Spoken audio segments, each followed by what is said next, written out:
Bonjour à tous, quel plaisir de vous retrouver. Merci d'être avec nous sur 01 TV. Bienvenue dans 01 Hebdo. Alors vous le voyez, je suis tout seul. Où est mon binôme Jérôme Colombin? Écoutez, c'était moi qui étais absent la semaine dernière. C'est lui cette semaine. Si tout va bien, on sera de retour unis pour le meilleur et pour le pire la semaine prochaine. En tout cas, je suis ravi de vous retrouver pour ce 01 Hebdo avec au sommaire de votre rendez-vous tech.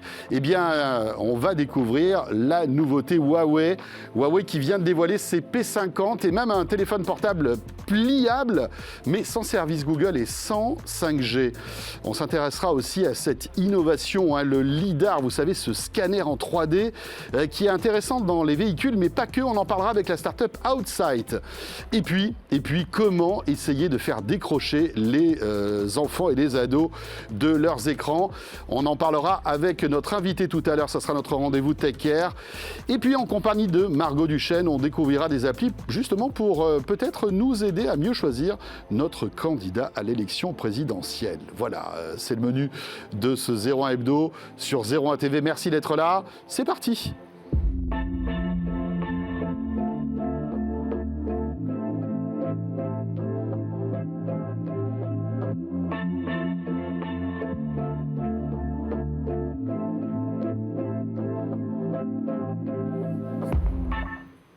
On vous souhaite bien sûr un bon rendez-vous 01 Hebdo avec toute l'actu tech que vous aimez. Je vous rappelle que nous sommes disponibles sur la chaîne 01 TV sur les box, sur la chaîne YouTube aussi, sur zeronet.com et sur l'appli RMC BFM Play. On va tout de suite attaquer par l'actu et croyez-moi, l'actu encore une fois cette semaine est plutôt chargée.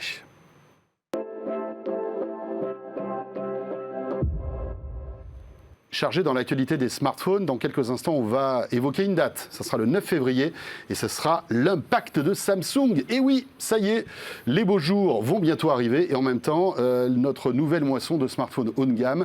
Et ce sera le 9 février, donc Samsung présentera son impact avec les Galaxy S22. On va y revenir dans un instant. Mais auparavant, on accueille Adrien Branco. Bonjour Adrien. C'est moi. Journaliste à 01net.com.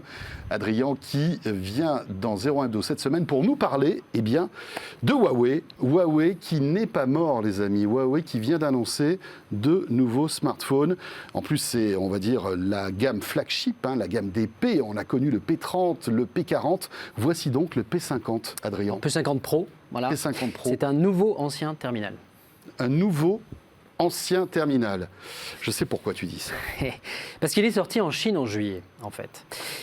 Et pourquoi j'ai décidé de parler d'un smartphone, effectivement, d'une marque qui est clairement en perte de vitesse? On le sait, pourquoi essentiellement la perte des Google Services. Pourquoi il est pertinent de parler de ce terminal? D'abord parce que là, depuis 3 années consécutives, qui est le numéro 1 de mon top 10 smartphone en photo, qui est Google ou pas, c'est Huawei, qui est limite une classe à elle-même en termes de constance et de qualité photo, a vraiment supplanté Samsung. Donc c'était très important de voir arriver un terminal qui a donc mis un peu plus de 6 mois à nous arriver. Peut-être qu'il se posait la question, il se lance pas. Quelle était la pertinence en fait de lancer un téléphone comme celui-ci en Occident finalement? Moi, il n'y en a pas dans le marketing, moi, il n'y en a pas dans le secret des dieux, donc je ne peux pas faire, peut-être maintenir une place dans l'attente de. Tout se négocie. Il y a eu une perte des Google Services, mais là, on se retrouve avec un terminal qui, par exemple, ne va pas avoir Harmony OS. Il va avoir EMUI. Rappelez-vous, c'est des surcouches d'Android. Oui. Voilà, donc il n'est pas officiellement dans ce pseudo-OS qui, en fait, est un fork d'Android. Oui, c'est un squelette d'Android qui a été rajouté à la sauce. Tu dis Huawei n'est pas mort. Okay, Huawei n'est pas mort du tout. C'est le premier équipementier mondial de 5G. Tout à fait. Si je te disais que son flagship, il est 4G, qu'est-ce que ça te ferait en 2022? Et ça, pourquoi il est 4G? Tout simplement parce que s'ils ont réussi à avoir des processeurs Snapdragon, rappelez-vous, dans le passé, c'était des processeurs Kirin, d'iSilicon, la filiale de semi-conducteurs. C'est-à-dire qu'ils avaient leur propre filiale capable de développer leur propre processeur. Trump dit... Les usines taïwanaises de CSMC, c'est non. Google, c'est non. Ils sont obligés de se débrouiller. Ils ne peuvent plus faire de puces. C'est-à-dire qu'on leur a coupé les vivres. On leur a coupé des accès technologiques. Ça a été une castration totale. Et on voit quand même la brutalité de... Quand on parle de domination américaine, au niveau des technologies, c'est... Bien sûr, oui. C'est une domination. On a un exemple frappant. D'un point de vue technologique, en tout cas, c'est injuste. Et donc, ils ont quand même réussi à avoir une autorisation du département d'État américain, à avoir un Snapdragon 888. Ça a dû leur faire mal, mais ils ont quand même une super puce, mais avec la 5G désactivée. Donc c'est vrai que la 5G des avec la 5G désactivée. Et c'était une exigence américaine des oui, États-Unis. Oui, Vous pouvez prendre le dernier processeur mais vous Snapdragon. n'aurez pas accès aux technologies 5G américaines. Est-ce qu'il y a une bonne explication à ça, à part cette explication punitive? Punitive, 100%. On est d'accord? Oui, absolument. Parce que géopolitiquement, qu'on soit en 4G ou en 5G, c'est pareil. C'est l'accès aux technologies, c'est Oui. une forme d'humiliation. C'est une forme d'humiliation. Je ne peux pas vous parler encore à 100% de la photo, j'ai commencé à tester. On va parler de la photo quand même. Il est arrivé il y a quelques heures à peine. Alors, lui est arrivé il y a quelques jours, j'ai été très feignant, en fait, j'avais plein de choses à faire. Néanmoins, on va parler de la partie positive et la partie qui m'interroge. La partie positive, c'est le téléobjectif à l'intérieur. Huawei a encore fait du Huawei. Donc, on a un équivalent 90 mm pour le super gros téléobjectif, avec un capteur de 64 mégapixels. Donc, il va pouvoir rezoomer à l'intérieur en ayant un zoom homothétique. Qu'est-ce que ça veut dire? Ça veut dire qu'on a un équivalent 270 mm, le meilleur que j'ai jamais touché. Le meilleur, tout simplement. Petite déception au niveau de l'ultra grand angle. Pour moi, l'ultra grand angle de Huawei, qui était moins large que tout le monde, mais avec un écran géant, avec des performances en basse lumière, qui était incroyable. Là, ils ont renoncé pour avoir une vision d'écran plus large. Peut-être que c'est le marketing, peut-être que c'est le comportement consommateur. Les gens, ils ne jugent pas nécessairement à 100% la qualité, ils jugent aussi à l'usage. Et à l'usage, il est un peu moins ultra grand angle. Néanmoins, le terminal est là. Se pose quand même la question de, effectivement, sa pertinence. À 1 200 €, tu as parlé bien sûr de Samsung et de l'impact. Et quand le public, et j'imagine les gens qui vont en magasin vont se dire qu'est-ce que j'ai pour 1 200 € en haut de gamme. Le problème, là, effectivement, c'est qu'il y a des arguments contre. Voilà, c'est ça, c'est que, alors, les services Google, rappelons-le, parce que c'est quand même important, ce téléphone est séduisant, tu disais, c'est sans doute, il va truster les premières places dans le monde. En photo. En photo, ça c'est certain. En photo, je pense qu'il aura de très bons résultats. Voilà, vous allez le tester à 0,1 et je suis persuadé que ça va être le cas. Malgré tout, est-ce que ça vaut le coup d'investir 1 200 € dans un téléphone où on est obligé de bidouiller pour avoir ses meilleures applis préférées? Et regarde. Ça, c'est autre chose. Ouais. Et ça, c'est peut-être finalement le pire ennemi de Huawei, c'est Honor. Ouais. Ça, c'est le Magic 3 Pro Plus. Alors, ils aiment beaucoup les 3 Pro Plus Turbo Delta. Oui, qui était Honor, qui était l'enfant de Huawei, rappelons-le. Exactement, en fait, bien sûr, il y a... C'est une dramaturgie, c'est terrible cette histoire-là. Oppo et Xiaomi ont vraiment pris des parts de marché à Huawei de manière organique.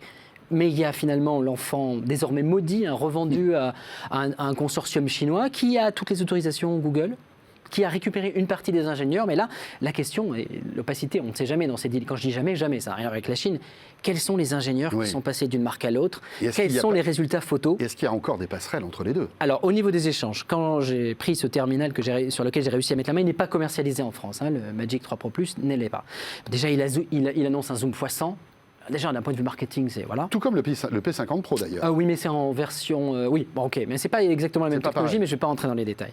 Néanmoins, lui, il a effectivement la 5G. Lui, il a les services Google. Il a les services Google. Est-ce que c'est pas lui finalement le pire ennemi de Huawei présentement? Est-ce que ça serait pas son enfant qu'il a rendu, mais d'abord pour maintenir la marque à flot, parce que Honor aurait pu mourir tout simplement. Donc ils ont à la fois sauvé la marque pour lui permettre d'avoir des puces américaines et des technologies américaines, et ils ont récupéré un peu de cash. Cela dit, Huawei n'est pas mort. C'est le numéro 1 des détenteurs de brevets, déposeurs de brevets en Chine. C'est un mastodonte industriel. Et puis, il n'y a pas que l'Europe et les États-Unis au niveau du marché. Oui, tout à fait. Mais on voit que même les parts de marché en Chine de Huawei dans le monde de la téléphonie mobile ont disparu du top 5 l'an dernier. C'est quand même incroyable. Est-ce qu'on peut imaginer que cette punition s'arrête un jour, Adrien? Est-ce qu'on peut imaginer qu'un jour, les US redonne l'autorisation à Huawei d'utiliser les services Google et la 5G? Une partie des décisions qui ont été faites été faites sous les républicains. Okay, donc, sous l'ère Trump. Bien sûr, mais il y a quand même des groupes de décision aux États-Unis qui sont quand même trustés par les républicains, par des faucons. Présentement, vu l'état des relations sino-américaines, non. Non, Biden a vraiment repris toute la ligne directrice contre la Chine et contre Huawei, parce que pour beaucoup de parlementaires américains, Huawei égale la Chine égale le régime de Xi Jinping. Ouais. Donc non, je ne vois pas de retour en arrière à moins d'un réchauffement incroyable des relations entre les deux, parce que oui, comme tu l'as dit, c'est punitif. Oui, c'est incroyable cette histoire-là. Franchement, ça mériterait une série Netflix. Mais vous pouvez aller la lire sur la série d'articles sur 01net. Incroyable. Si vous tapez 01net Huawei Gate, vous allez voir tous les articles qu'on consacre à cette espèce de feuilleton qui n'en finit pas. Alors pendant ce temps-là, on le disait il y a un instant, Samsung déroule sa stratégie. Le 9 février prochain, l'Impact, rendez-vous très important, annoncé.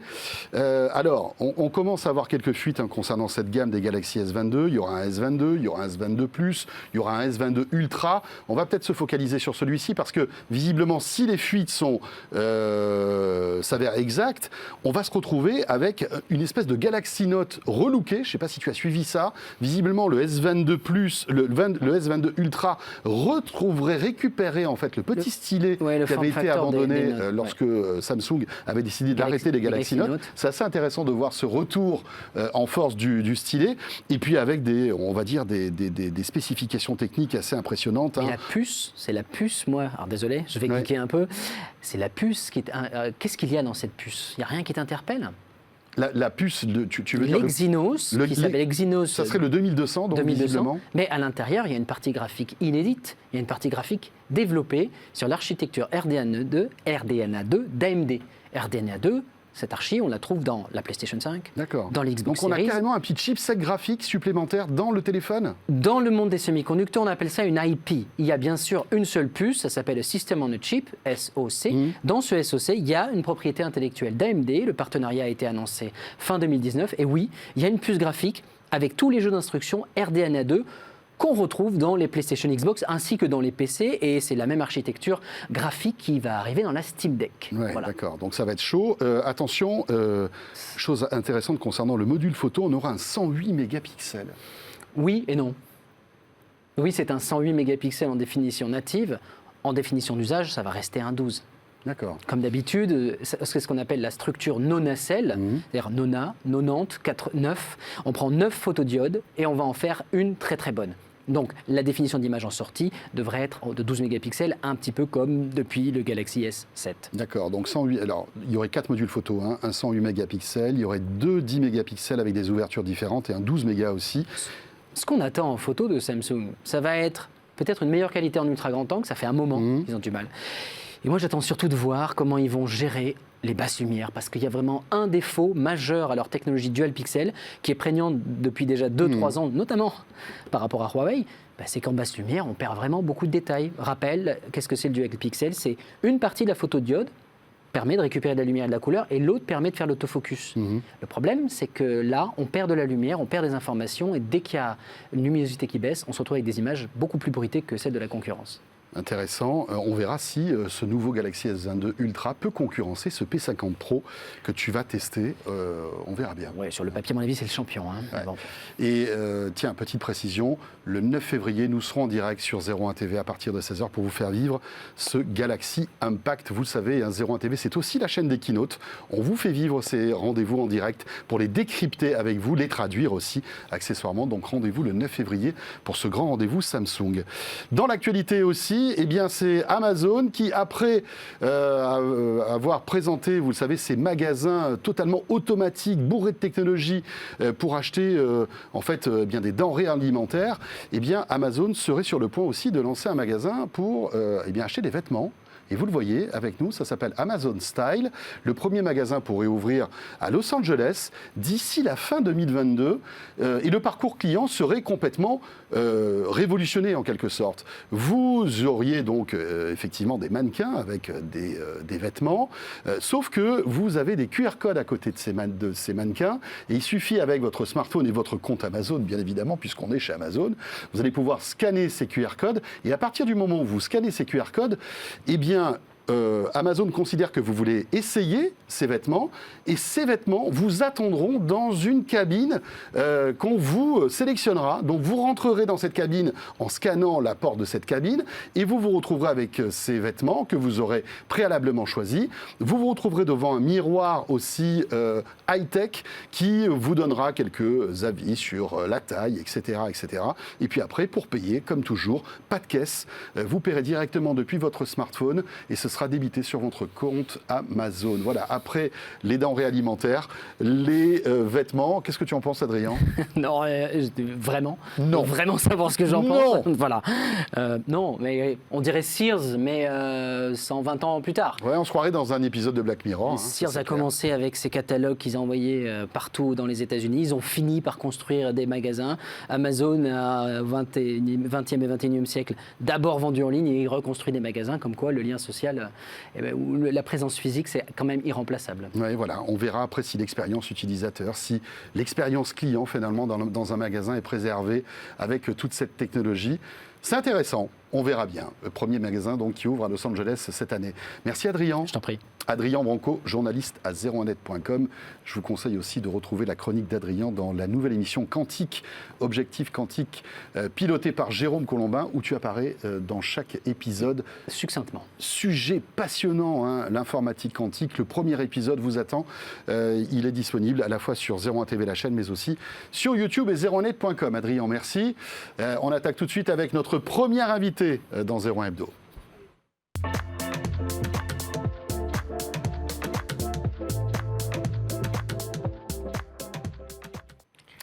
Et on va parler de LIDAR maintenant. Vous le savez, si vous êtes un fidèle de 01 TV, c'est un mot qu'on évoque assez souvent et qui a d'énormes promesses en termes notamment de conduite autonome. Mais le LIDAR, ce petit radar 3D, a beaucoup d'autres usages possibles. Et on va en parler avec notre invité Raoul Bravo. Bonjour Raoul. Bonjour Raoul. Raoul, pardon. C'est en espagnol, mais c'est Raoul. Et c'est en espagnol. Et on le sent un petit peu à votre accent. Un petit peu, juste un peu. Merci d'être avec nous. Merci à vous. Dans 01 Hebdo, vous êtes le cofondateur de Outsight. Je le disais, le LIDAR, on en parle beaucoup. Dans le monde de l'automobile, on sait que Valeo, par exemple, qui est un équipementier auto, mise beaucoup sur ce type d'appareil qui nous permet d'imaginer la conduite autonome de demain. Alors vous, le LIDAR, c'est votre truc, mais pas pour l'automobile. Oui.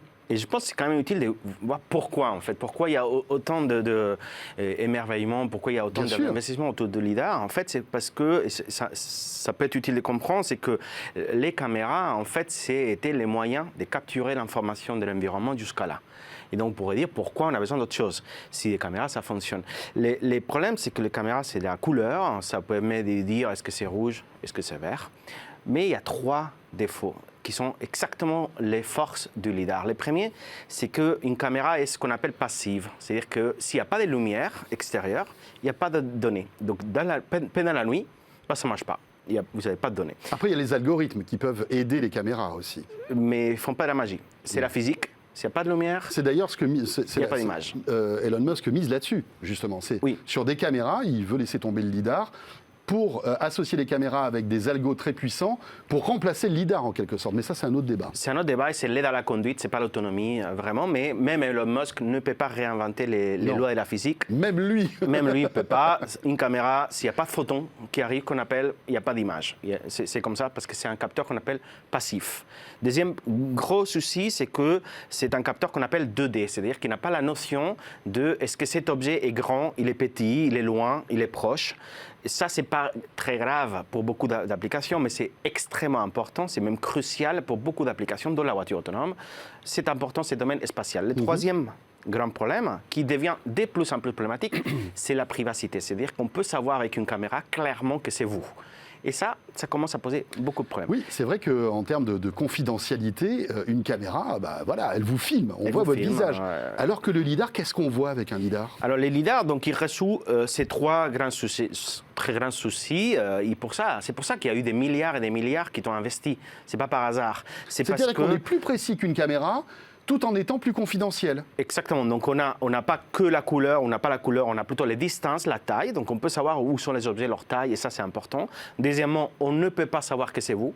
C'est nativement qu'on appelle confidentiel ou privacy. C'est par design, c'est pas, voilà. Et donc, le troisième point, c'est que c'est actif. Donc, ça marche parce que ça envoie sa propre lumière. Ça marche la nuit, quand il y a de lumière ou il n'y a pas de lumière. Et donc, vous avez raison, l'automobile en général a été un peu le déclencheur. Ça a été ça. Pourquoi? Parce que dans la voiture autonome, ces 3 caractéristiques dont on parle sont essentielles. C'est quand même important de savoir si l'enfant que vous êtes en train d'avoir, il est sur le trottoir ou sur la route. Ce n'est pas un détail, en fait. Donc, ce qui compte, ce n'est pas seulement savoir que c'est un enfant, ou plutôt qu'autre chose, mais aussi où est-ce qu'il est, en fait. Et donc, vous voyez que c'est important. Ce qu'on a vu en 2021, et au CES, très récemment, c'est un switch, un changement extrêmement important dans ces marchés-là, sur lesquels la voiture, on dit de plus en plus, c'est l'élément déclencheur, et ça va arriver, c'est sûr, dans 10 ans, dans 15 ans, c'est sûr qu'il y aura des voitures avec des lidars. À votre avis, 10 ans, 15 ans, pas avant? Si on parle des voitures autonomes, oui. Si on parle de l'aide à la conduite, oui, là, c'est beaucoup plus. Il y a déjà des voitures qui sont équipées, il y en aura des Mais pour vous, la voiture autonome, c'est 10-15 ans, pas avant? En fait, ça dépend. C'est un sujet un peu plus vaste, parce que si on parle des voitures autonomes à échelle réduite, ça va être assez rapidement. Oui, voilà. Si mais une vraie voiture autonome qu'on lâche dans la nature, là, c'est dans 15 ans. 10, 15 ans. Oui. Totalement, sans aucune contrainte, dans tout temps, etc. Oui, pas avant. Par contre, ce qu'on a vu en 2021 et encore une fois à CES, c'est qu'il y a tout un tas d'applications qui, elle dit, moi, je peux utiliser de façon extrêmement intéressante ces 3 caractéristiques de comprendre la 3D, les dimensions des choses, privé et actif, donc dans tout temps. C'est quoi, en fait? Un exemple qu'on a déjà présenté ici, je pense par le passé, c'est ce qu'on a fait chez Paris-Charles de Gaulle avec ADP, dans lequel on arrive donc à... Donc à l'aéroport, on est à l'aéroport, vous installez vos lidars. Voilà, alors c'est pas nos lidars, nous, c'est l'activité d'Outside. Voilà, l'activité d'Outside, c'est prendre ces données de ce type de capteurs qui sont très compliqués à traiter, parce que c'est un nouveau type de capteur, et on les convertit en données qui sont utilisables par des professionnels en fait de n'importe quel métier qui ne sont pas des experts en 3D. Donc si on prend l'exemple de Paris-Charles de Gaulle, si vous allez aujourd'hui au terminal 2E concrètement, vous verrez qu'il y a des lidars qui sont installés et qui permettent de comprendre comment le voyageur se déplace. C'est les flux humains. C'est les flux humains, c'est comment on interagit en fait. Est-ce qu'on est en train d'attendre très longtemps notre valise ou pas en fait? Est-ce qu'on est ensemble? Est-ce qu'on est tout seul? Est-ce qu'on passe beaucoup de temps à se promener ou est-ce qu'on va direct, etc. Tout ça, sans besoin, parce qu'on n'en a pas besoin, de savoir que c'est vous. On a juste besoin de savoir combien les passagers... Oui, on est totalement anonymisé, en quelque sorte. Parce que l'information qu'on cherche, c'est pas seulement savoir vous. Mais, donc ça, c'est un exemple. Excusez-moi, je reviens, vous allez me donner d'autres exemples, mais je reviens entre comment dirais-je, cette concurrence entre la caméra traditionnelle et le lidar. Parce qu'on voit qu'il y a des expérimentations qui sont menées dans les métros avec des vraies caméras et des algos qui arrivent, tout comme le lidar, à compter les personnes, à analyser les flux, etc. Et quand on sait qu'une caméra coûte moins cher qu'un lidar, est-ce que finalement, les algos n'arrivent pas à anonymiser aussi les visages des gens qui sont pris par des caméras? Et est-ce que ce n'est pas votre premier concurrent, finalement, la caméra avec des algos performants? Il y a 2 choses, effectivement, ce que vous dites, c'est d'un côté la concurrence, d'un côté le prix, en fait. Donc, si on regarde le prix, les capteurs, ils ont beaucoup baissé de prix. En 2021, on a vu des descentes des prix de 30% par trimestre. Pour les lidars? Pour les lidars. Donc ça va vite, ça va très très vite. Hein. Ce n'est pas encore suffisamment pas cher pour la voiture de Monsieur Tout-le-Monde, mais ce n'est pas de ça dont on parle. Donc pour vous... Donc on est déjà en train d'abaisser beaucoup. Mais quand vous êtes à un lieu que vous voulez installer une solution pour comprendre ce qui se passe dans vos flux, le coût n'est pas une caméra ou un lidar. Le coût est, si je veux couvrir une surface, combien de lidars et combien de caméras. Et c'est ça le coût. Parce que si vous avez besoin de 10 caméras pour un lidar, vous voyez bien que ce n'est pas tout à fait le prix de lidar la caméra. Donc on est plutôt dans cet ordre de grandeur, hein, déjà. Parce qu'un lidar permet de voir très loin. Le lidar plus les algos ou les caméras plus les algos, finalement, les deux peuvent être aussi onéreux. Alors, au niveau prix, c'est très, très similaire. D'accord. Okay. Ensuite, il y a le côté concurrence. Il n'y a pas tellement de concurrence parce qu'effectivement, c'est plutôt complémentaire. C'est-à-dire qu'une caméra, elle va effectivement pouvoir compter des personnes. Va pouvoir dire, dans cette porte, il y a 10 personnes qui sont passées. Mais encore une fois, pour ça, on n'a pas besoin, la caméra, de savoir exactement où sont les personnes, parce que la seule information qui vous intéresse, c'est combien de personnes ils sont passées. Donc, on va dire que c'est des flux simples, en fait. Des moments où ça nécessite une compréhension un peu plus fine, c'est-à-dire, est-ce que les personnes sont à cet endroit ou pas, en fait, là, les caméras ne sont pas faites pour ça. Et sans même pas parler de Donc en fait, c'est deux marchés. C'est deux marchés qui peuvent être complémentaires en fait. D'accord. Peut-être concurrents sur certains segments. Exactement, parfois complémentaires. Ouais. Alors vous nous avez donné un exemple avec les aéroports. Donnez-nous d'autres exemples d'utilisation de votre solution Outsite. D'autres exemples qui sont un peu moins connus mais qui nous plaisent beaucoup, c'est par exemple dans des usines, on commence à équiper avec des lidars des portiques ou des grues en fait à l'intérieur de l'usine pour protéger les personnes, les travailleurs qui sont à proximité. Donc pour détecter en fait qu'il y a une personne qui est en train de se rapprocher de la machine, donc il faut l'arrêter pour éviter un accident. Ça c'est un exemple. Ah oui. Parce que ça c'est comme une alarme, enfin pas une alarme, mais... Oui, c'est comme une alarme. Oui. Parce que ça c'est un bon exemple parce qu'on nécessite de savoir si la personne est vraiment là ou pas. Parce que vous ne pouvez pas commencer à soulever des alarmes sans besoin, parce que sinon, ce n'est pas utilisable. Donc ça, c'est un exemple. Un autre exemple, dans une usine qui va se déployer ensuite de recyclage de papier, le prestataire a besoin de savoir combien de papier transporte mon camion, parce qu'il facture en fonction de la tonne de recyclage. Ça, c'est typiquement une information volumétrique. Il faut savoir combien de mètres cubes il y a. Et le lidar arrive à simuler, en fait, à mesurer la volumétrie, par exemple, d'un stock de papier. Alors, le lidar tout seul, non. Le lidar avec notre logiciel, oui. D'accord. Parce que le lidar, encore une fois, c'est une donnée brute, compliquée en fait à traiter. C'est toute la raison d'être de Outsite, de prendre ces données et les rendre accessibles. Donc la réponse est oui, avec le bon logiciel, on peut faire ça. Raoul, on voit que toutes les applications que vous nous donnez là sont des applications B2B, mais est-ce que demain, le lidar pourrait avoir une utilité à la maison ou pour le particulier, à votre avis? Le lidar, il l'a déjà. Si vous prenez le dernier smartphone de Apple, il y a un lidar à l'intérieur. Tout à fait. On n'en parle pas trop parce qu'au début, mais il est déjà. Et en fait, il sert pour l'appareil photo, il sert pour l'appareil photo, faire l'autofocus. Il sert aussi pour le Face ID, pour mieux comprendre si c'est moi. Il y a un peu la 3D en fait du visage qui est combinée avec la caméra.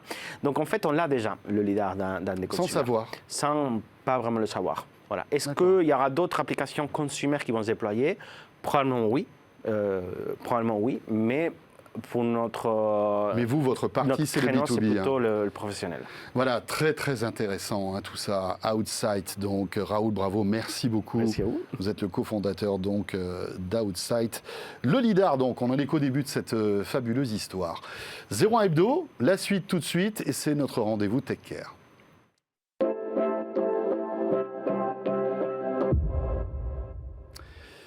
Et j'accueille par Skype maintenant Anne-Laure Monnier qui est avec nous. Bonjour Anne-Laure. Bonjour. Vous êtes la Bonjour fondatrice. François. Bonjour, merci d'être avec nous dans 01 Hebdo. Très heureux de vous accueillir en virtuel sur le plateau de 01 TV. Vous êtes la fondatrice de Nanaba et vous êtes à Nice, Anne-Laure. Vous avez bien de la chance. Exactement.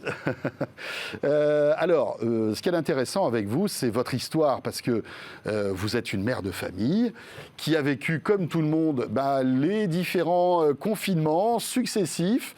Vous avez des enfants et vous en avez eu marre à un moment que, voilà, pendant le confinement, vous travaillez et vos enfants, restaient devant les écrans. Ça vous a un petit peu énervé, vous vous êtes dit, je vais prendre le problème à bras-le-corps. Exactement, c'est tout à fait ça. Alors, je suis une mère de famille et je suis aussi une chef d'entreprise depuis maintenant quasiment 15 ans.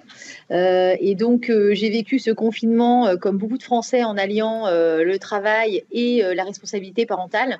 Et je me suis rendu compte, j'ai plutôt malheureusement ouvert les yeux sur le fait que mes enfants étaient extrêmement addicts au téléphone et à la tablette, au détriment de l'apprentissage. Et puis est venu du coup tout le poids de la culpabilité de laisser les choses se faire ainsi. Oui, parce que le problème, c'est qu'on revient à cette période de confinement, souvenir désagréable. Vous travaillez à la maison, mais vous n'aviez pas le temps de vous occuper de vos enfants. Donc, eux, se brancher sur les tablettes, les smartphones, etc. Pas pour travailler, visiblement, c'est ça qui vous a énervé. C'était plutôt pour regarder des séries ou pour jouer. Et alors, vous vous êtes dit, est-ce qu'on peut, d'une manière, on va dire, presque... agréable, agréable, je ne sais pas, mais en tout cas, essayer de mesurer et de bloquer les écrans de vos enfants grâce à une application. C'est ça, en fait, Nanaba. En fait, c'est plus loin que ça, c'est vraiment une automatisation d'apprentissage.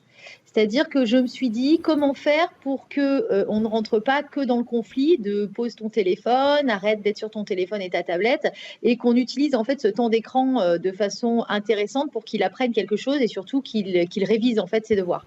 Donc je me suis dit si on pouvait automatiser cet apprentissage à chaque fois qu'il va sur son contenu récréatif, puisqu'il y va beaucoup, ce serait super. Et donc Nanaba est né de ce constat-là. D'abord, j'ai cherché une solution en pensant que ça existait, et puis me rendant compte que ça n'existait pas, étant chef d'entreprise dans l'âme, j'ai réfléchi à ce projet-là. J'en ai parlé avec mon associé, avec qui nous sommes associés depuis 10 ans. Et puis nous nous sommes lancés dans cette aventure Nanaba qui va très très vite, puisque la société a 1 an et quelques jours maintenant. Et pourtant, nous avons une avancée fulgurante. Donc, Nanaba, qu'est-ce que c'est exactement ? Nanaba, c'est une solution éducative numérique qui réconcilie en fait le parent, l'enfant et le professeur autour de l'attention qu'est l'utilisation du téléphone et de la tablette. Donc, on a transformé l'ennemi qui est le téléphone et de la tablette, si je puis m'exprimer ainsi, en véritable allié d'apprentissage. Et pour ce faire, c'est relativement simple. Nanaba, c'est une application qui est téléchargeable sur iOS et Android, qui permet aux parents, une fois téléchargée, d'aller bloquer les applications présentes sur les téléphones et tablettes, donc ce soit de l'application récréative pure comme Instagram, TikTok, Snapchat et j'en passe, au profit de l'apprentissage. Les jeux aussi, j'imagine. Les jeux aussi en fait, hein. Toutes les applications qui sont présentes sur la tablette ou sur le téléphone. Une fois que le parent a bloqué cette application, il va choisir en fait un niveau scolaire et une matière. Ou plusieurs matières en fonction de ce qu'il souhaite que l'enfant révise et des chapitres. Et en fait, l'enfant, quand il va aller sur le contenu récréatif bloqué par le parent, donc si par exemple il a bloqué TikTok, parce que moi je sais par exemple que mon fils il va sur TikTok, donc je bloque TikTok et à chaque fois qu'il va aller sur TikTok, il va d'abord devoir faire avant un quiz de la matière que j'aurais choisi avant de pouvoir aller sur son contenu récréatif. Et j'ai même adossé une récurrence, donc ça permet, comme il reste longtemps sur son contenu récréatif, d'avoir un nouveau quiz qui revient toutes les 10 minutes, un quart d'heure, 20 minutes, 30 minutes, de la façon dont le choisit le parent. Alors, attendez, est-ce que ça marche vraiment ? Comment, en fait, on arrive à développer une application qui arrive à bloquer d'autres applis sur Apple ou sur Android ? C'est possible, ça ? Vous pouvez prendre la main sur une appli et la bloquer ? Oui, alors en fait, c'est quelque chose qui techniquement a mis du temps à se mettre en place, plus facilement d'ailleurs sur Android que sur Apple, mais c'est tout à fait possible étant donné que là, c'est le possesseur de l'appareil en fait qui décide lui-même d'aller bloquer les autres applications. Donc en fait, il permet à l'application Nanaba de pouvoir bloquer les applications qu'il a référencées lui, selon bien sûr toutes les conditions que lui a mis en place. Donc en fonction du temps qu'il a décidé. Donc c'est vraiment à chaque fois le possesseur de l'appareil qui reste décisionnaire de son blocage. En fait, Nanaba, c'est vraiment un hybride entre le contrôle parental et le soutien scolaire. Parce qu'en fait, dans les deux cas, le contrôle parental, on est dans de la restriction. Donc, le problème, c'est qu'on rentre dans un cercle délétère de frustration du côté de l'enfant, puisque l'enfant n'a pas, en fait, est frustré sur l'utilisation de son contenu récréatif. Et d'un autre côté, le soutien scolaire, c'est très bien, mais le problème, c'est que c'est du volontariat. Donc, il faut que l'enfant aille volontairement faire du soutien scolaire. Donc là, l'objectif, c'est vraiment d'automatiser l'apprentissage de façon à ce qu'à chaque fois qu'il va sur du contenu récréatif, et Dieu sait qu'il y va souvent, il va apprendre quelque chose du niveau scolaire qu'on a choisi. Donc, l'application Nanaba a vraiment pour objectif d'aller aider le parent, en fait, d'aller le réconcilier sur l'utilisation du téléphone et de la tablette, mais aussi d'aller aider l'enfant. Puisque dans Nanaba, en fait, tous les quiz ont été déjà pensés et fabriqués par des professeurs de l'éducation nationale. Donc nous, aujourd'hui, en France, on travaille avec une 50aine de professeurs de l'éducation nationale. À l'étranger, puisqu'on est présent aussi dans 3 autres pays, donc la Belgique, la Suisse et le Luxembourg, nous travaillons avec une 30aine de professeurs sur les pays étrangers. Donc ils vont en fait modéliser les quiz de façon à pouvoir répondre aux vraies difficultés d'apprentissage de l'enfant. Parce qu'on sait que sur tout un programme scolaire, les enfants vont buter sur certaines données plus facilement que sur d'autres. Donc déjà, on construit les quiz dans ce sens-là. Mais surtout, Nanaba, c'est surtout une application qui est dotée d'une intelligence artificielle et d'un algorithme qui permet en fait de travailler sur une technique d'apprentissage qui est la technique Leitner et qui permet en fait aux données d'aller se stocker dans une partie du cerveau profonde de façon quasiment subliminale pour que l'enfant apprenne très rapidement en fait toutes ces données essentielles nécessaires à la poursuite de son cursus scolaire. Donc l'enfant est gagnant, le parent est gagnant et le professeur aussi. Pourquoi ? Parce que quand un enfant a des mauvais résultats en classe, qu'il est convoqué devant son professeur avec son parent, dans 95% des cas, le problème est le problème de travail à la maison. Et le professeur n'a pas de solution puisque c'est le parent en fait qui doit gérer ce problème-là. De l'autre côté, le parent souvent peut être en échec de parentalité sur ce côté d'utilisation du téléphone et de la tablette, puisqu'on travaille beaucoup. Aujourd'hui, on sait qu'on ne peut pas non plus lutter contre le numérique, puisque le numérique, c'est un atout d'apprentissage, c'est aussi un lien social pour l'enfant. Et donc, on se retrouve face à ce dilemme de dire, OK, comment faire pour qu'il arrive quand même à travailler, même s'il a cette surutilisation du téléphone et de la tablette. Donc là, avec Nanaba, on apporte aussi une solution au professeur, puisque le professeur va pouvoir permettre aux parents d'avoir le bon outil pour pouvoir dire, OK, avant d'aller sur TikTok, tu vas devoir d'abord faire ton quiz sur Vercingétorix, parce qu'en ce moment, tu es en train d'apprendre Vercingétorix. Donc, en fait, voilà l'idée de Nanaba sur la partie application aujourd'hui que nous avons commercialisée. Comment réagissent ces enfants? Alors, j'imagine que les premiers cobayes ont été les vôtres. Franchement, ça passe ou est-ce que c'est compliqué? Parce qu'après, il y a la partie acceptation, en fait, de ces contraintes, parce que même si vous en parlez très bien, c'est une contrainte pour les enfants. Comment réagissent-ils sincèrement? Alors, pour tout vous dire, au début, j'ai été vue un petit peu comme l'ennemi de toute la classe entière de mon fils, puisque j'ai fait tester au tout début le prototype à toute la classe. Vous êtes transformée en sorcière, là. Voilà, un petit peu. Et puis, en fait, très rapidement, la vapeur s'est inversée. Pourquoi? Parce qu'en fait, l'enfant s'est rendu compte que déjà, son parent était beaucoup plus malléable sur l'utilisation du téléphone et de la tablette, étant donné que le parent était déculpabilisé et se disait aussi que quand il va sur son contenu récréatif, l'enfant apprend avant. Donc déjà, il y avait ce discours, cette réconciliation, en fait, qui s'était faite entre le parent et l'enfant sur l'utilisation du téléphone et de la tablette. Donc ça, c'était le premier point. Donc là, qui sert clairement à l'enfant, puisque l'enfant, lui, il peut utiliser son téléphone et sa tablette de façon un petit peu plus simple, sans être dans le conflit. Par contre, surtout, le deuxième temps qui est arrivé au bout de 2-3 semaines d'utilisation de l'application, nous, on se retrouve aujourd'hui avec des enfants qui utilisent spontanément l'application. C'est-à-dire que le blocage n'est que la cerise sur le gâteau. On n'est pas obligé de bloquer les applications. On a d'abord tout le contenu quiz et le contenu vraiment éducatif de l'application. Donc aujourd'hui, nous, les élèves qui utilisent l'application, ils se rendent compte qu'au bout de 2-3 semaines, les résultats scolaires s'améliorent parce que l'application étant très bien pensée par le système des professeurs qui le met en place et par l'intelligence artificielle que nous avons mis dans Nanaba, l'enfant arrive à apprendre beaucoup plus facilement ses données essentielles plutôt qu'en révisant son cours. Donc, du coup, ça devient un vrai outil pédagogique qui l'aide en fait à améliorer ses résultats. Donc, aujourd'hui, l'application, une fois qu'elle a été testée, elle est généralement validée dans 95% des cas, puisque au bout de 3 semaines d'utilisation, on a 94% des élèves qui ont obtenu des résultats supérieurs aux résultats antérieurs sur les matières qu'ils avaient révisées avec Nanaba. Donc, il y a vraiment aujourd'hui des données significatives qui prouvent en fait de l'efficacité d'apprentissage de l'application, au-delà même de l'option blocage. Anne-Laure, est-ce qu'on peut imaginer une déclinaison de cette application sur les PC ou les Mac? Parce que c'est aussi un autre écran qui peut évidemment être utilisé pour plein d'autres choses que pour le travail, par exemple. Et quel est le modèle économique? Combien ça coûte? Alors, François, pour être très clair avec vous, vous avez devancé le développement de Nanaba, puisqu'aujourd'hui, donc, l'application Nanaba n'est qu'un outil de l'univers Nanaba. Nanaba, c'est avant tout une nouvelle façon d'apprendre.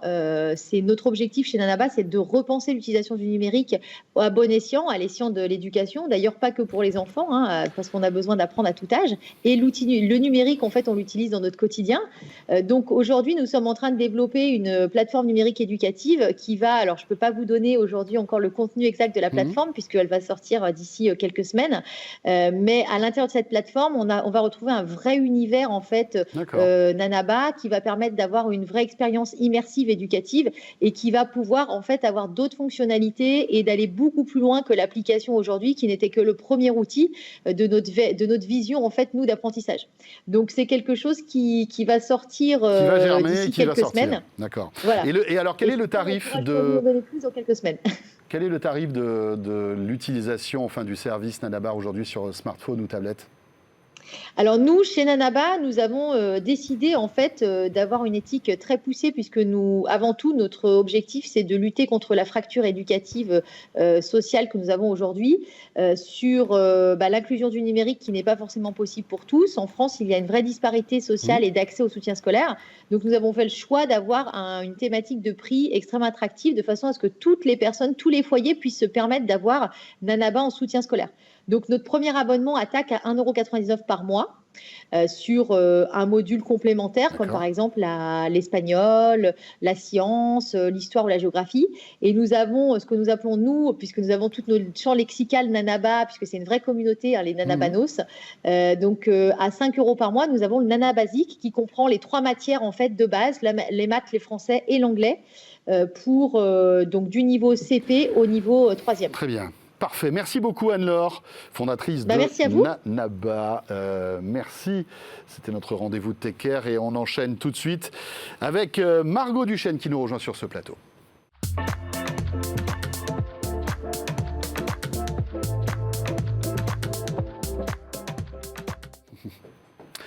Et oui, vous le savez, 01 Hebdo, c'est aussi parfois des produits étonnants et ce sera le cas avec, dans quelques minutes, un journaliste de la rédaction, vous le connaissez, François Bedin, qui nous rejoindra. C'est le roi de la clé USB, François. Il viendra avec une nouvelle clé USB. Je ne vous en dis pas plus, je sais que François a ses fans. Margot aussi a ses fans. Bonjour, oui, bonjour Margot. François. Ravi de te retrouver. Margot Duchesne, qui, vous le savez, journaliste à 01 TV. Tu t'es dit, ben voilà, dans quelques semaines, premier tour des élections présidentielles, et c'est vrai que on peut se poser des questions quant à le vote que nous allons pouvoir mettre dans l'urne. Il y a, grâce à son smartphone, des aides et des applis qui sont dédiés à ça. Oui, exactement. On est à J-73 du premier tour des élections présidentielles. Donc ça approche à grands pas. On a vu la semaine dernière Élise, l'application, le Tinder un peu de la présidentielle, où on a juste à swiper et ça nous donne un petit peu celui avec lequel on a le plus d'affinité en fonction des mesures. Avec qui on match. Exactement. Le candidat qui nous ressemble le plus. Et puis je me suis dit, oui, mais il n'y a peut-être pas que celle-ci, parce qu'elle a fait le buzz. Voilà, ça fait quelques semaines, on n'arrête pas d'entendre parler d'Élise depuis le début du mois, et je me suis dit, mais il doit forcément y en avoir d'autres, c'est pas possible. Donc elles se ressemblent.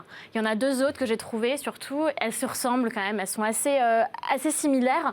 On commence avec Prezi Tracker. Prezi Tracker, c'est pareil, c'est créé fin décembre 2021. Donc c'est tout récent, ça a quelques semaines. Oui, ça surfe sur l'actualité présidentielle, bien sûr. Oui, forcément, ils ont pris la vague présidentielle pour se dire, oh, tiens, et si on lançait des applications? Donc ça, c'est un petit peu le moment, le tremplin. Voilà, c'est l'application à quelques semaines des présidentielles. Donc Prezi Tracker, c'est surtout la centralisation des informations et des actualités en fonction des candidats. C'est se dire, voilà, je ne sais pas pour qui je vais voter, qui sont les candidats, je ne connais même pas leur programme, comment est-ce que je fais? Donc là, on a beaucoup d'actu, donc c'est comme si on avait un fil d'actualité. Et il y a énormément de chiffres.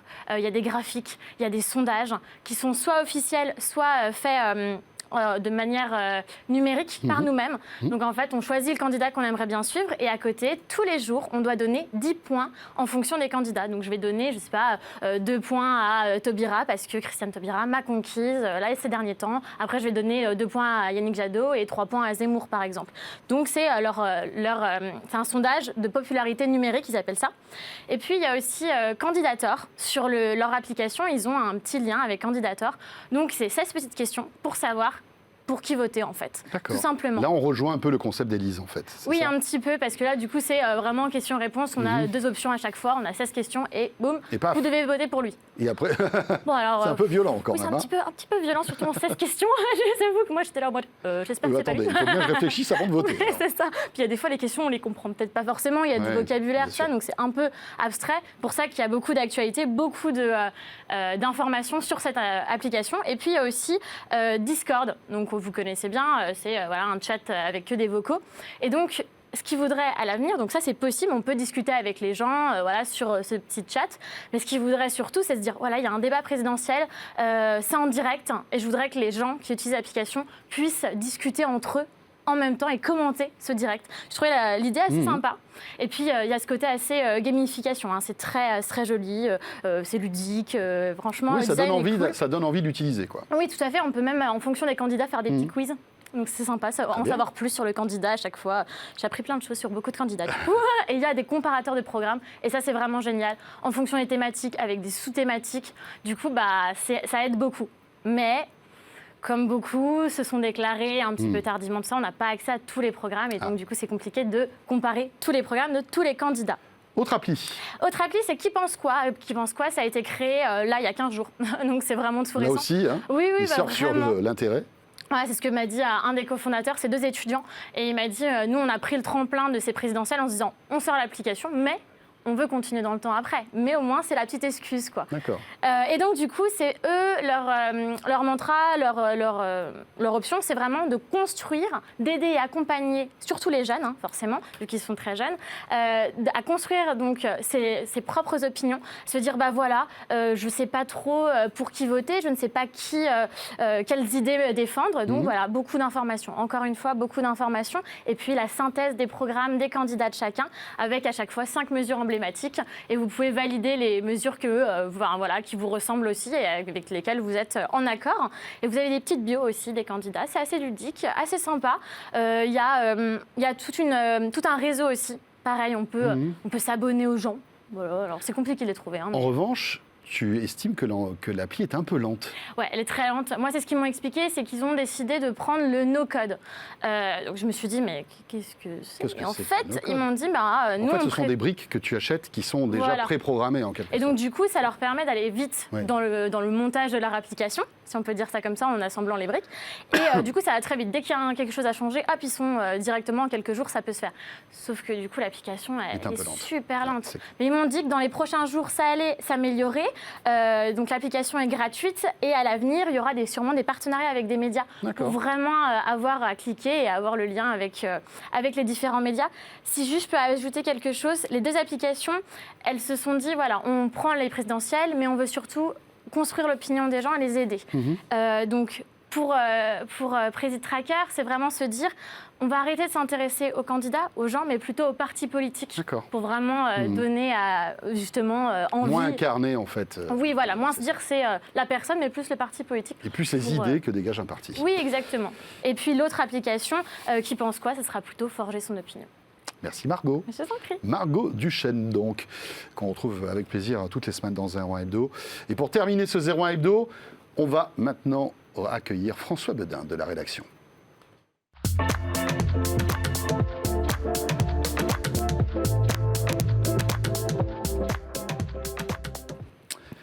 François Bedin, bonjour. Bonjour. Plaisir de te retrouver dans 01 Hebdo. Plaisir partagé. Et François, en général, quand François Bedin est là, une clé USB n'est jamais bien loin. Certes, mais pas n'importe quelle clé USB. Mais non, bien sûr. Donc, qu'est-ce qu'elle a de particulier, la clé USB que tu viens nous présenter aujourd'hui? Elle est plutôt belle, je ne sais pas si... C'est vrai. Avec un... D'accord. Oula, il y a des chiffres. Il y a des chiffres. Il y a des petits boutons. Et il y a un clavier. Il y a un clavier. Pourquoi? Parce qu'il s'agit en fait d'une clé USB sécurisée.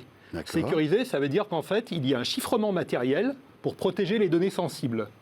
Et pour éviter d'avoir un logiciel qui va déchiffrer les données, tout est fait au niveau de la clé, avec l'entrée d'un code qui sera défini par l'utilisateur. Donc il suffit ensuite d'entrer le code, c'est un code à 8 chiffres si je ne me trompe pas, et ça va permettre de déverrouiller la clé et d'accéder aux données. De déverrouiller la clé et, on va dire, au niveau soft. Non, c'est tout au niveau hardware, c'est que du hardware. Donc l'intérêt, c'est que c'est totalement indépendant de n'importe quel système d'exploitation. Ça ne verrouille pas le port USB, c'est-à-dire qu'on va pouvoir rentrer la clé, mais on va la voir... On ne peut pas accéder aux données tant qu'on n'a pas rentré le code. Voilà. Donc là, en l'occurrence, c'est même un port USB type C pour les appareils modernes, mais ils fournissent évidemment un adaptateur USB type A pour les anciens appareils. D'accord. Mais cette clé, elle a une petite particularité, alors je vais essayer de la... Voilà. C'est qu'en fait, elle utilise une carte mémoire micro SD. Donc en fait, il n'y a pas de stockage dans la clé à proprement parler, et on utilise pour le stockage une carte mémoire. L'intérêt de l'opération, c'est quand on veut augmenter la capacité de la clé, il suffit de changer de carte mémoire. Donc si on a par exemple une 32 Go et qu'on estime qu'on n'a pas assez de place, on prend une 64 Go et on peut aller même jusqu'à 1 Teraoctet. Question toute bête.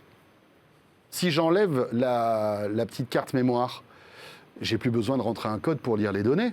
Alors, moi j'ai essayé, bien entendu. La carte mémoire est totalement illisible sur un lecteur de carte donc micro SD. Elle est cryptée en quelque sorte. À partir du moment où tu la mets dans l'appareil, voilà, on n'y voit absolument rien. On ne peut rien voir. Ils ont pensé au truc. C'est un chiffrement sur 256 bits, donc là il n'y a pas de problème. C'est vraiment du chiffrement professionnel, donc on ne peut absolument pas avoir accès aux données. Et puis l'intérêt aussi, c'est qu'on peut stocker d'un côté la clé et de l'autre côté la carte mémoire. Donc ça fait une double sécurité quelque part. Oui, parce que, et on peut donc changer, avoir plusieurs cartes mémoire et augmenter la capacité facilement sans avoir besoin de racheter une nouvelle clé. Alors il faut savoir que la clé en elle-même, elle coûte 83 € et qu'après les cartes mémoire, c'est à partir de 30 €. Alors ça peut aller jusqu'à 360 € pour 1 Teraoctet. D'accord. Sauf qu'il y a un bémol. Faut quand le même qu'il y ait un bémol de François Bedin. Le bémol est le suivant, c'est qu'en fait, la clé n'accepte que les cartes mémoire du constructeur, qui s'appelle iStorage, qui est un constructeur anglais. Ah zut! Ils ont hélas verrouillé le système. Donc SanDisk, tous ces trucs-là, ça marche voilà. pas. Donc moi j'ai essayé évidemment de mettre une autre petite carte mémoire. Elle a été totalement rejetée par la clé. Alors, iStorage se défend en disant que c'est pour assurer la meilleure sécurité, parce que eux, ils les ont testé, les clés, les cartes mémoire, ils savent exactement quelles sont les caractéristiques. Cela étant, il y a des très très bonnes cartes mémoire, comme par exemple l'Extreme Pro de SanDisk, qui est une excellente carte mémoire, qui est une carte mémoire orientée aussi professionnelle, et qui pourrait parfaitement faire l'affaire. Donc, moi je regrette vraiment qu'on ne puisse pas utiliser d'autres cartes mémoire que celles vendues par le constructeur. Les tarifs des cartes sont corrects, on va dire. C'est pas exorbitant. Mais par contre, quand on voit des fois ce qu'on peut trouver sur Amazon pour justement des cartes mémoire de type SanDisk, de très bonnes cartes mémoire et vraiment à des tarifs largement inférieurs, évidemment, c'est très frustrant. Oui, avec tout autant de performances en plus, c'est ça. Voilà, avec les performances. Alors justement, on va parler aussi des performances. C'est que la carte mémoire aussi, elle bride les performances par rapport à des clés USB classiques et de très très bonne qualité. Je m'explique. J'ai fait des tests de vitesse et je ne dépasse pas les 95 mégaoctets par seconde. Alors bon, pour une clé USB 3, c'est bien, mais il y a des clés USB 3 qui arrivent à dépasser les 300 mégaoctets par seconde. Donc là, évidemment, c'est largement moins bien. C'est quoi? C'est parce que les données sont cryptées, à ton avis, qui font que ça ralentit le débit? Le processeur de chiffrement, il doit faire son job vraiment de façon optimale, mais c'est la carte mémoire qui limite les choses. D'accord. C'est mon hypothèse. Parce que franchement, j'ai connu... alors il y a des cartes mémoire qui montent peut-être même plus haut, mais en tout cas, c'est la limite. Donc il ne faut pas acheter cette clé-là pour la vitesse. Même si 90-95 mégaoctets par seconde, ça va, c'est pas non plus la catastrophe.